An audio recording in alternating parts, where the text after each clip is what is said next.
The rain fell in sheets as Emma gripped the steering wheel tighter. Her GPS had died miles ago, leaving her lost on this desolate country road.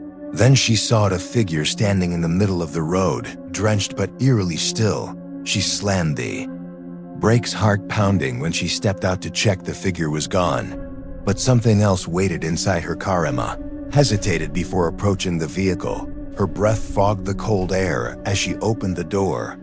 A faint smell of earth and decay filled the space.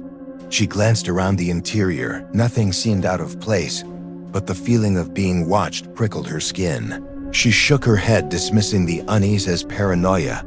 It was just the storm playing tricks on her mind. She settled back into the driver's seat and turned the key. The engine sputtered, then roared to life. Relief washed over her until the headlights flickered, casting strange shadows across the road. Ahead, the trees swayed unnaturally, their branches clawing at the sky like skeletal hands. Emma swallowed hard and pressed the accelerator. Miles passed in silence, broken only by the rhythmic pattern of rain against the windshield. The isolation weighed heavily on her thoughts. Memories of the fight with Mark replayed.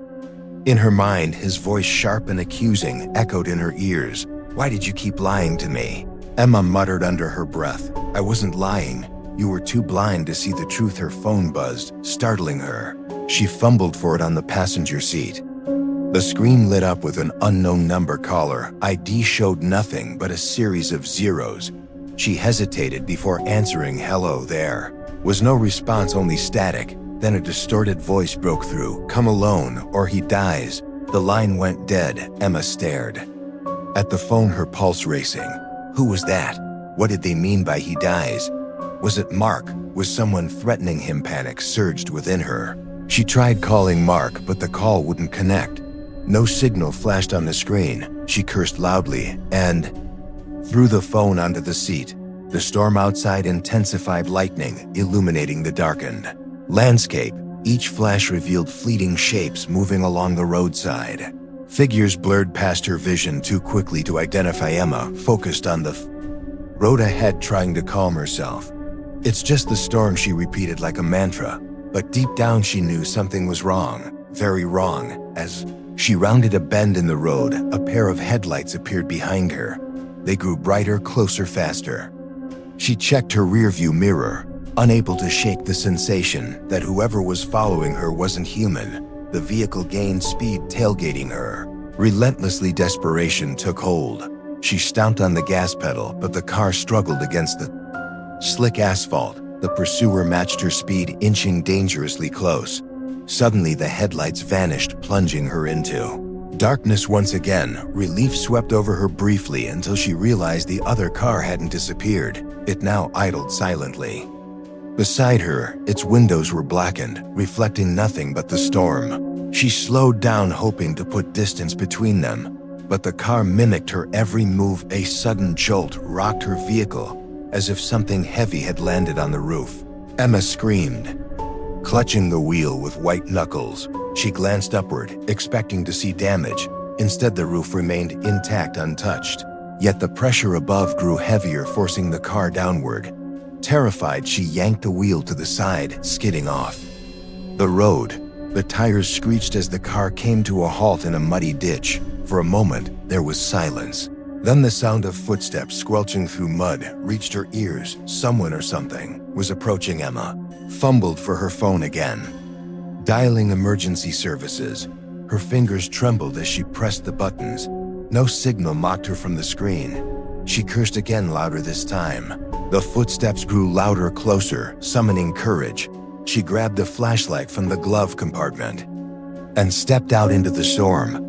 The beam cut through the darkness, revealing nothing but empty road behind her. The mysterious car sat motionless, its engine silent. Dead leaves swirled around her ankles, carried by the wind. "Where did they go?" she whispered. Scanning the area, her heart sank as she noticed fresh footprints leading away from the car. They weren't heading toward the road, but deeper into the woods. Against her better judgment, she followed them. The forest loomed ahead, dense and foreboding. Branches snagged at her clothes, whispering warnings she chose to ignore. Deeper she ventured until she stumbled upon a clearing. In the center stood a decrepit cabin, its windows shattered and walls crumbling. Light flickered within, drawing her closer. Despite her fear, curiosity propelled her forward. She pushed open the creaking door and stepped inside. The air was thick with the scent of mildew and something metallic. Blood in the corner of the room lay, a body sprawled awkwardly, its face obscured by shadows. Emma edged nearer, her flashlight trembling in her hand. As the beam illuminated the figure, she gasped. It was Mark, but how was this possible? He was supposed to be safe at home. How could he be here, and why wasn't he moving? She knelt beside him, shaking his shoulder. "Mark, wake up, please." His eyes fluttered open, but they weren't right. They were hollow, devoid of life. Before she could react, he spoke, his voice barely audible. "I didn't mean to hurt them."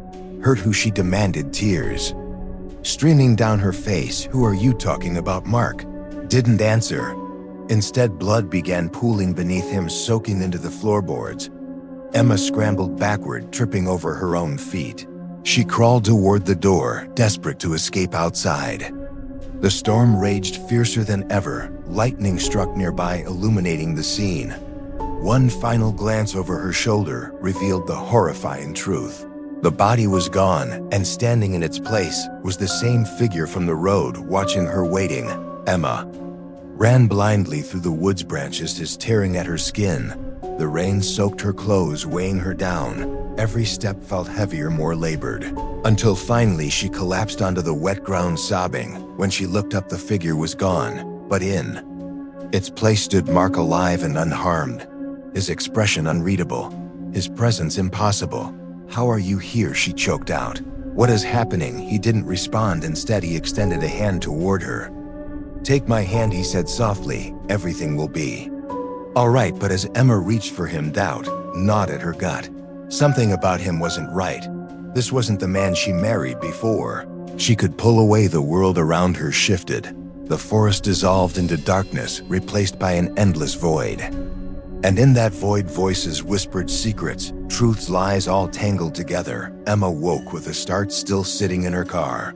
The storm had passed and sunlight filtered through the clouds, but the memory of what happened lingered, etched into her mind. She glanced at the passenger seat where her phone lay silent. A new message blinked on the screen. "You're running out of time." Emma gripped the steering wheel, her knuckles white.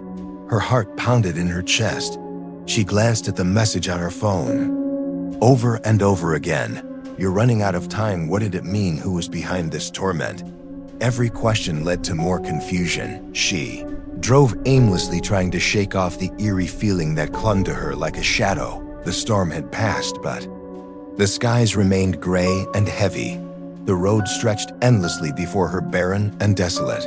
No signs of life, no gas stations, no houses, just miles of emptiness. Her car sputtered, suddenly jerking her from her thoughts. She pulled over to the side of the road, stepping out to inspect the engine.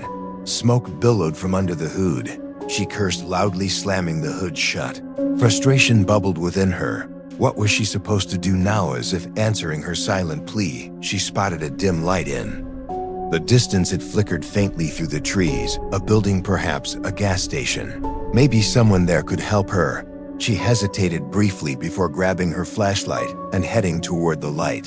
The path through the woods was uneven, roots and rocks jutting out unexpectedly. The beam of her flashlight cut through the gloom, revealing twisted branches that seemed to reach for her like skeletal hands. She quickened her pace, her breath coming in shallow bursts. Finally, she reached the source of the light. An old gas station stood before her. Its windows were cracked, paint peeling away from the walls. A faded sign above the door read, "Closed permanently," but inside a faint glow suggested otherwise. She pushed open the creaking door, cautiously stepping inside. The air smelled musty, and stale dust coated every surface. A counter sat, abandoned shelves lined with empty bottles and rusted cans. In the corner, an old man sat hunched over a small table. His eyes met hers, piercing. "And knowing you shouldn't be here," he said, his voice raspy and low. "I need help. My car broke down." Emma replied, trying to steady her voice. Man studied her silently for a moment, then gestured for her to sit. She obeyed, sinking into a rickety chair. Across from him, he poured himself a cup of coffee from a battered pot, taking a slow sip before speaking again. "This place is cursed," he muttered almost to himself. "Cursed," Emma echoed, disbelief coloring her tone. He nodded solemnly.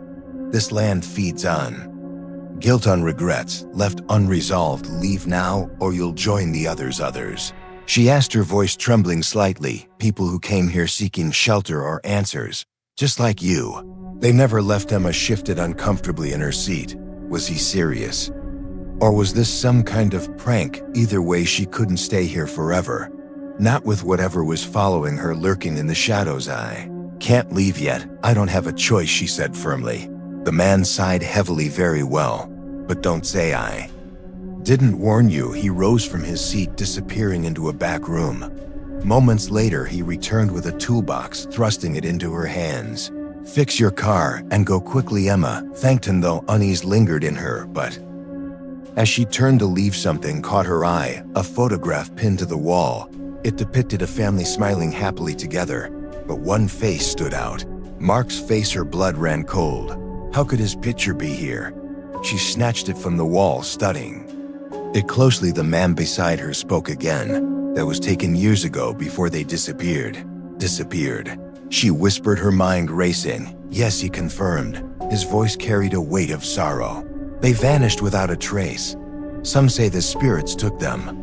Others believe they walked into the woods and never came back." Emma's hands trembled as she clutched the photo. Memories flooded her mind, fragments of fights, arguments, secrets, whispered in the dark. Mark had always been distant, lately evasive about his whereabouts. Now she wondered if he had been hiding more than she realized. Back at her car, she worked quickly, repairing what she could. The toolbox proved useful enough to get the engine running again. Yet as she prepared to leave, a new message appeared on her phone. "Check his jacket." Confusion warred with suspicion. She rummaged through the passenger seat, pulling out Mark's leather jacket. Inside, she found a hidden compartment tucked away. Carefully opening it revealed a stack of photographs and documents. Each photo showed Mark meeting with different people, strangers whose faces were unfamiliar, but one woman appeared repeatedly. Her smile was cold, calculating. Emma's stomach churned as she flipped through the images. The documents told an even darker story: bank statements, property deeds, records of transactions tied to names Emma didn't recognize. One name, however, stood out: Claire. Who was Claire? And why was Mark involved with her? Dread coiled in Emma's chest. She pieced together fragments of conversations, half-truths. Mark had fed her over the months. He claimed work kept him late nights, but these photos suggested otherwise. These weren't business meetings. These were clandestine encounters. Her phone buzzed again, startling her. Another message flashed on the screen: "Trust no one." Emma stared at the words, her mind reeling. Could she trust the messages? Or were they part of the game being played against her? Either way, paranoia settled in like a second skin. She decided to confront Mark directly. Driving aimlessly wasn't helping anymore. She needed answers, no matter how painful they might be. Hours passed as she navigated winding roads, searching for civilization. Finally, she spotted lights in the distance. A small town emerged from the horizon. Its streets were quiet, nearly deserted, save for a few cars parked outside a diner. Emma parked her car and stepped inside. The warmth of the diner enveloped her instantly.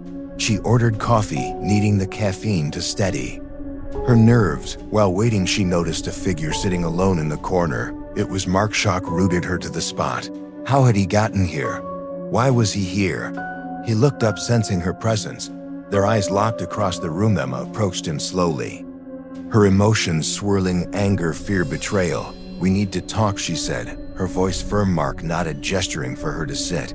He looked pale, exhausted.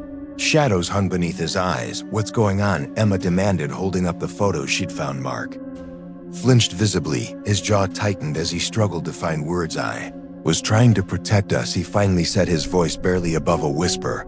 "Protect us from what?" She shot back, incredulous. "From them," he replied vaguely. "Them? Who are they?" Before he could answer, the diner's lights flickered violently, plunging the room into darkness. Screams erupted around her. Panic surged through the crowd. When the lights returned, Mark was gone. I spun around, searching frantically for him, but he had vanished. Without a trace, a waitress approached her nervously. "Are you okay, Miss Emma?" shook her head.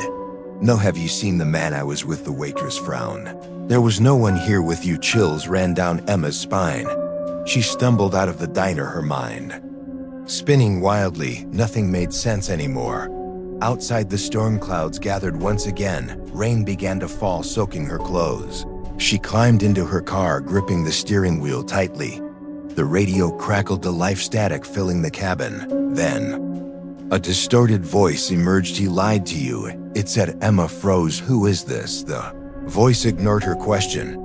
Instead, it delivered a chilling warning. "Claire is coming." Emma sat frozen in her car, the radio still crackling faintly. "Claire is coming." The words echoed in her mind like a curse. She gripped the steering wheel tighter, her knuckles turning white. Who was Claire? What did she want? Why was Emma being dragged deeper into this nightmare? The rain poured harder, obscuring her vision through the windshield. Her phone buzzed again, breaking the silence. A new message appeared on the screen. "Run." Emma stared at the screen, her heart racing faster. Run from what? From Claire, from Mark, from the shadows that seemed to follow her everywhere. She didn't know what to do, but staying still felt impossible. She started the car, tires skidding on the wet pavement as she sped away from the diner. The road blurred around her, thoughts swirling chaotically. Mark had lied to her, that much was clear.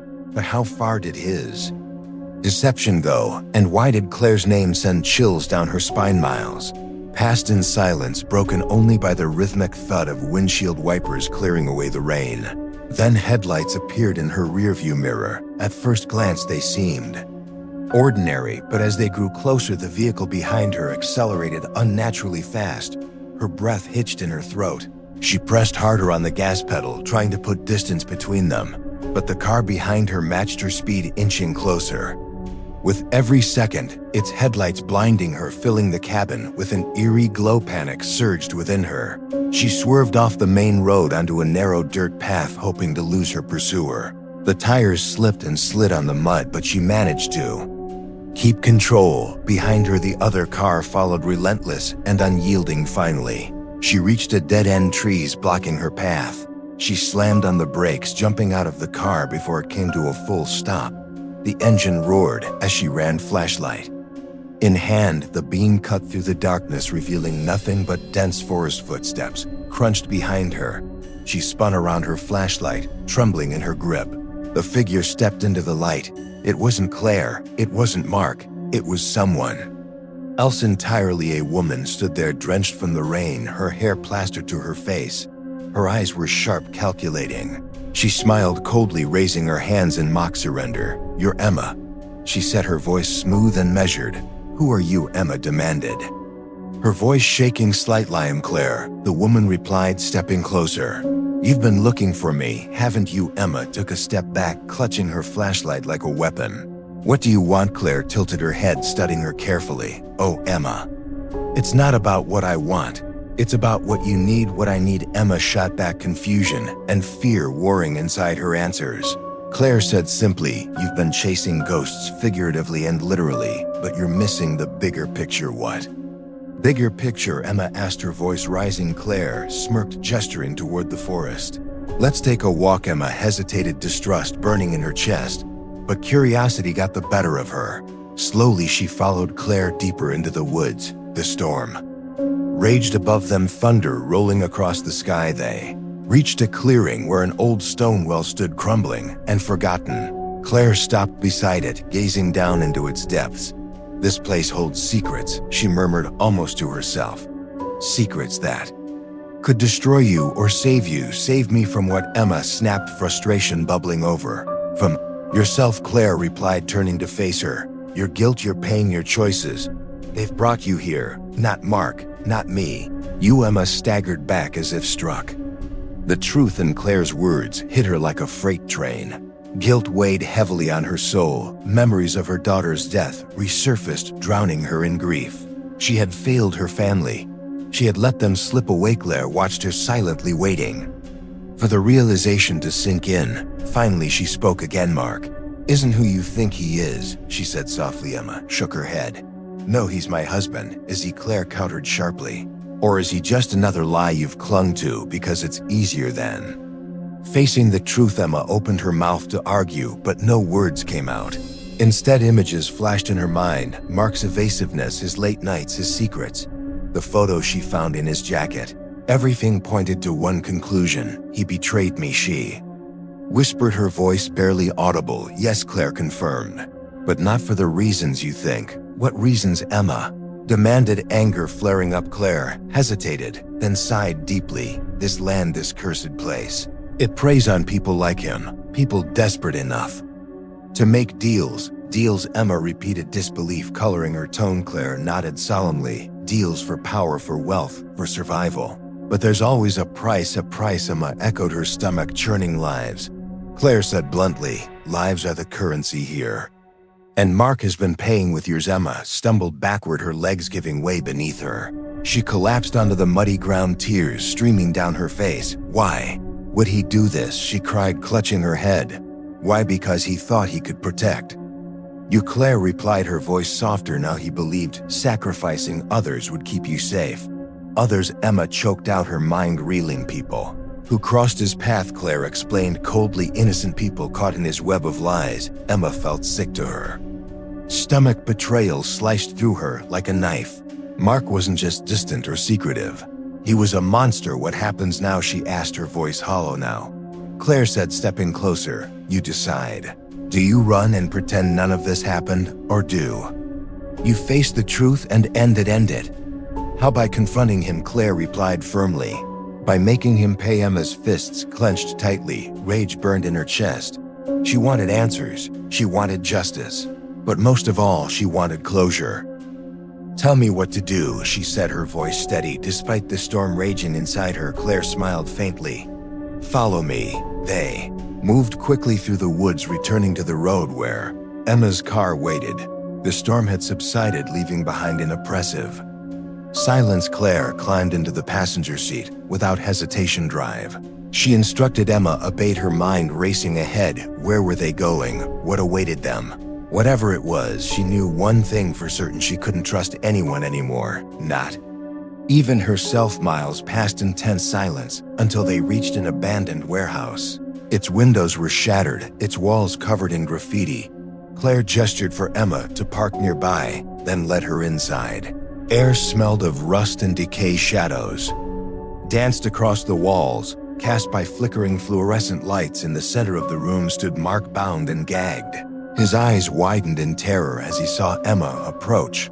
You lied to me, she spat, venom dripping from her words.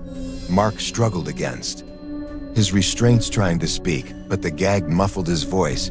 Claire stepped forward, removing it roughly. I did it for us, he pleaded, his voice cracking under the weight of desperation. For us, Emma shouted, her voice echoing through the empty space. You destroyed us. No, he argued weakly. I tried to save us by killing innocent people. Emma shot back, disgust twisting her features. Silence fell between them, heavy and suffocating. Claire observed quietly, arms crossed over her chest. Make your choice, Emma, she said finally. Emma stared at Mark, her heart pounding painfully in her chest. All the years they had shared, reduced to ashes in this moment. She wanted to hate him. She wanted to scream. But instead she felt something unexpected. Pity. Mark wasn't a monster. He was broken just like her. Let him go, she said softly, surprising even herself. Claire raised an eyebrow. Are you sure? Yes, Emma replied, her voice firm. Let him live with what he's done. Claire hesitated, then nodded, uncuffing Mark. He stumbled forward, falling to his knees, sobbing uncontrollably. As Emma turned to leave, Claire called after her. You made the right choice. Emma didn't respond. She climbed back into her car, driving away from the warehouse, from Mark, from everything. But as she merged onto the highway, a figure appeared in her rearview mirror, sitting silently in the back seat. It was her daughter, smiling softly before vanishing into thin air. Emma stared at the rearview mirror, her breath caught in her throat. Her daughter's face had been there, smiling softly, before vanishing into nothingness. She blinked rapidly, trying to convince herself it was a trick of the light or a figment of her imagination. But deep down she knew better. The highway stretched endlessly before Her illuminated by the faint glow of streetlights, shadows danced along the edges of the road, blending into the darkness beyond. Emma gripped the steering wheel tighter, her mind racing with questions. How was this possible? Was her daughter truly gone, or had she been here all along watching, waiting? Her phone buzzed, breaking the silence. A new message appeared on the screen. She's not real, Emma frowned, staring at the words. Who was sending these messages, and why did they know so much about her life, about her pain? Ignore them. Claire's voice echoed in her mind. Trust no one. But trusting herself felt impossible too. Everything around her seemed like a carefully constructed illusion, designed to break her, designed to make her question. Reality miles passed in silence, broken only by the rhythmic hum of tires against asphalt. Then headlights appeared behind her, growing brighter faster. The car followed closely, its presence unnerving. Emma glanced at the rearview mirror again, but this time she saw nothing unusual. No ghostly figures, no cryptic messages. Just an ordinary vehicle. Still, unease settled in her chest. She accelerated, hoping to put distance between them. But the car matched her speed, inching closer with every second. Its headlights blinding her, filling the cabin with an oppressive glow. Panic surged within her. She swerved off the highway onto a narrow dirt path. The tires skidded on loose gravel, but she managed to maintain control. Behind her, the other car followed. Relentless and unyielding, finally, she reached a clearing surrounded by dense forest. She slammed on the brakes, jumping out of the car before it came to a full stop. The engine roared as she ran, flashlight in hand. The beam cut through the darkness, revealing nothing but trees. Footsteps crunched behind her. She spun around, her flashlight trembling in her grip. The figure stepped into the light. It wasn't Claire. It wasn't Mark. It was someone else entirely. A man stood there, drenched from the rain, his hair plastered to his face.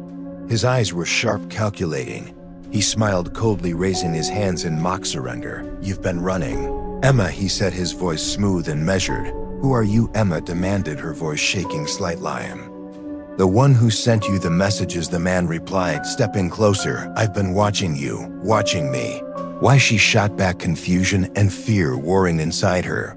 Because you're special, he said simply. You've survived things most wouldn't endure. Survived.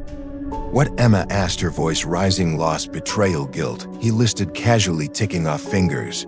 Your husband's lies, your daughter's death.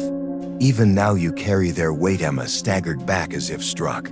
The truth in his words hit her like a freight train. Guilt weighed heavily on her soul. Memories of her past mistakes resurfaced, drowning her in regret. She had failed her family. She had let them slip away. The man watched her silently, waiting for the realization to sink in. Finally, he spoke again. But you're stronger than you think, he murmured, almost to himself. Stronger than any of them. Stronger, Emma repeated, disbelief coloring her tone. Yes, he confirmed firmly. You've faced your demons head on. Something few can claim. What do you want from? Emma snapped, frustration bubbling over answers. The man replied, gesturing toward the forest. Let's take a walk. Emma hesitated, distrust burning in her chest. But curiosity got the better of her. Slowly she followed him deeper into the woods. Storm raged above them, thunder rolling across the sky. They reached a graveyard hidden beneath the trees. Weathered headstones jutted out of the ground, leaning precariously. Some bore names, others were blank. Emma stopped abruptly, her heart pounding painfully in her chest. What is this place? She whispered, her voice barely audible. This is where it ends, the man said softly. Where what ends? Emma demanded, anger flaring up. Your journey, he replied calmly. My journey? Emma echoed, her stomach churning. Yes, he confirmed, nodding solemnly. Everything has led you here, to face the truth once and for all. What truth? Emma asked, her voice hollow. That you're not alone, he said firmly. That your daughter never left. Emma froze, her mind reeling. The man stepped closer, placing a hand on her shoulder. She's here with you, he murmured gently, watching over you, guiding you. Emma choked out, tears streaming down her face. This isn't real. None of this is real. It's as real as you allow it to be, he countered sharply. Reality is subjective. Perception shapes existence. Emma shook her head, violently trying to block out his words, but they lingered, echoing in her mind like a haunting melody. "Why are you telling me this?" she cried, clutching her head. "Why now? Because it's time," he said simply. "Time to let go. Let go of what Emma demanded," her voice cracking under the weight of emotion. "Your guilt, your pain, your regrets," he replied softly. "They're anchors holding you down, anchors," Emma repeated, her knees buckling beneath her. "Yes," he confirmed, nodding solemnly. "Release them, and you'll find peace." "Peace," Emma whispered, her voice barely audible. "Yes," he said firmly. Peace. Tears streamed down her face as she sank to the ground. Her body trembled uncontrollably. Waves of grief washed over her, threatening to pull her under. But amidst the chaos, she felt something unexpected: relief. For years, she had carried the burden of her failures, blaming herself for everything that went wrong. Now she realized the weight wasn't hers to bear. Alone, she couldn't have saved her family. Alone, she couldn't have changed the past. Slowly, she rose to her feet, wiping away her tears. Her gaze fell upon one particular headstone. It bore her daughter's name. Beneath it, fresh flowers lay untouched. She knelt beside the grave, her fingers brushing against the cold stone. "I'm sorry," she whispered, her voice steady, despite the storm raging inside her. "I should have been there for you." A soft breeze rustled the leaves around her, carrying with it the faint sound of laughter. Emma froze, her breath hitching in her throat. She turned slowly, scanning the clearing. There, standing beneath a tree, was her daughter, smiling softly. Her form flickered like a mirage, yet unmistakably real. "Mommy," her daughter said, her voice melodic and clear. Emma's heart swelled with emotion. She wanted to run to her, to hold her close. But instead, she remained rooted to the spot, watching, listening. "I love you," her daughter continued, her smile widening. "I love you too," Emma replied, her voice choking with tears. The figure began to fade, dissolving into the night air, until nothing remained but the faint scent of flowers. Emma stayed kneeling beside the grave long after her daughter had vanished. The man who had guided her here was gone too, leaving her alone with her thoughts as dawn broke. Sunlight filtered through the trees, casting golden rays across the graveyard. Emma rose to her feet, her resolve hardened. She would honor her daughter's memory by living fully, by letting go of the past. With one final glance at the headstone, she walked back to her car.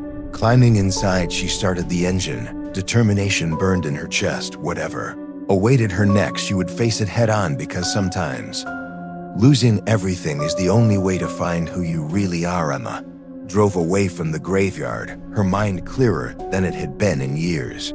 The storm had passed, leaving behind a calm that felt almost unnatural. She glanced at the rear view mirror, half expecting to see her daughter's face again. But the road behind her was empty. She didn't know where she was going. All she knew was that she couldn't return to the life she had left behind.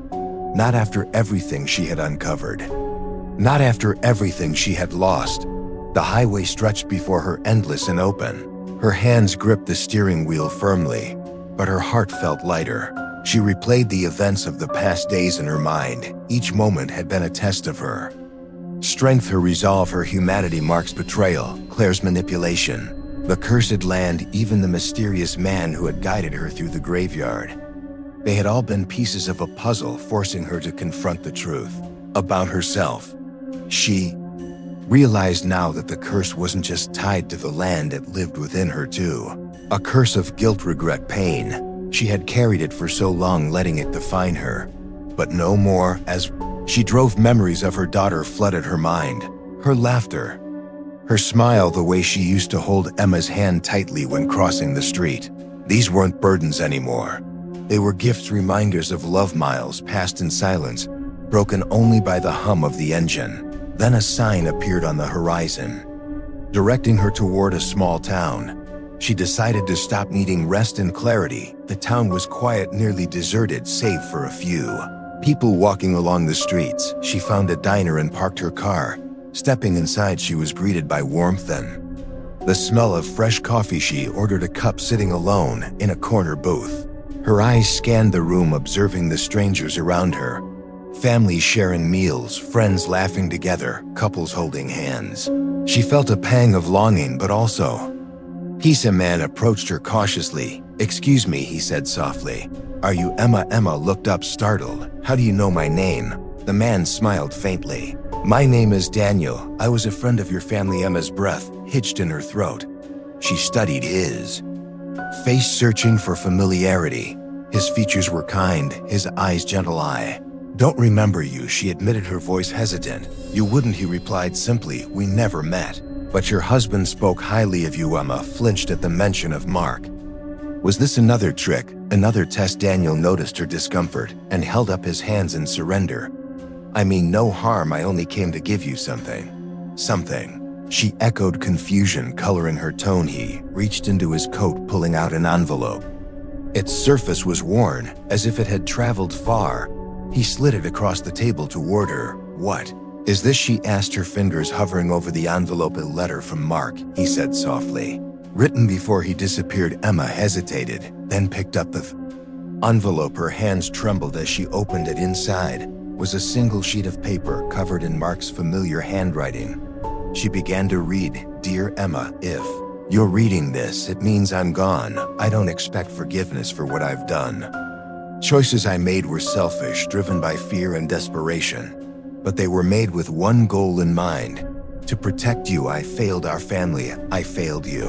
And for that I will always carry guilt. But know this: I loved you more than words can express. Even in my darkest moments, you were my light. Take care of yourself, Emma. Be strong. Be brave. You are capable of so much more than you realize. With all my love." Mark. Tears blurred Emma's vision as she finished reading. The letter was raw, honest, filled with regret and love. She folded it carefully, tucking it back into the envelope. "Thank you," she said finally, her voice steady, despite the storm raging inside her. Daniel nodded quietly, slipping away without another word. Emma sat in silence, letting the weight of the letter settle over her. She thought about Mark, about the man he had been, before the lies, before the betrayal. She remembered the good times, the laughter, the dreams they had shared. But those memories no longer brought pain. Instead, they brought gratitude. For even in his flaws, Mark had taught her something valuable about forgiveness, about moving forward. She left the diner, stepping back into the sunlight. The world felt different now, brighter, quieter, full of possibilities. She drove aimlessly for hours until she reached a park. Children played on swings, their laughter echoing through the air. Parents watched from benches, smiling fondly. Emma parked her car and walked toward the playground. She sat on a bench, watching the children run and laugh. Their joy was infectious, filling her with warmth. She closed her eyes, letting the sounds wash over her. When she opened them, a woman approached her cautiously. "Excuse me," the woman said softly. "Are you Emma?" Emma nodded, surprised. "Do I know you?" Woman smiled faintly. "No, but I think you knew my sister Claire." Emma stiffened, her heart pounding painfully in her chest. Claire's name still carried a sting. "Claire told me about you," the woman continued, her voice gentle. "She said you were stronger than anyone she had ever met." "Stronger?" Emma repeated, disbelief coloring her tone. "Yes," the woman confirmed, nodding solemnly. "She admired you even after everything that happened." "Everything that happened?" Emma whispered, her mind flashing back to the warehouse, to Mark's tears, to Claire's cold smile. "Claire paid for her choices," the woman said softly, "as did Mark. Now it's your turn to move forward." Emma echoed, her voice barely audible. "Yes," the woman replied firmly. "Leave the past behind. Let it shape you, not define you." Emma stared at her, the words sinking in slowly, like drops of rain cleansing the earth. "Thank you," she said finally, her voice steady. The woman smiled, then turned and walked away, disappearing into the crowd. Emma remained on the bench, watching the children play. Her thoughts drifted to her daughter. Her heart ached, but not with sorrow. With love, she rose to her feet, heading back to her car. As she drove, she made a decision. She would honor her daughter's memory by helping others, by giving back. Weeks passed, and Emma found herself volunteering at a shelter for troubled families. She listened to their stories, shared their pain, offered comfort. Wherever she went, she carried her daughter's memory with her. One evening, as she prepared to leave the shelter, her phone buzzed, startling her. She glanced at the screen. A new message appeared. "Thank you for setting us free." Emma froze, her breath catching in her throat. The number was unfamiliar, yet the message felt deeply personal. "Who is this?" she typed, her fingers trembling slightly. Reply came instantly. Your daughter Emma stared at the screen, her heart swelling with emotion. Tears streamed down her face, but they weren't tears of sadness. They were tears of gratitude. She saved the message, tucking her phone into her pocket. Stepping outside, she gazed at the night sky. Stars twinkled brightly above her like tiny beacons of hope. For the first time in years, she felt whole. Because sometimes losing everything is the only way to find who you really are. The end.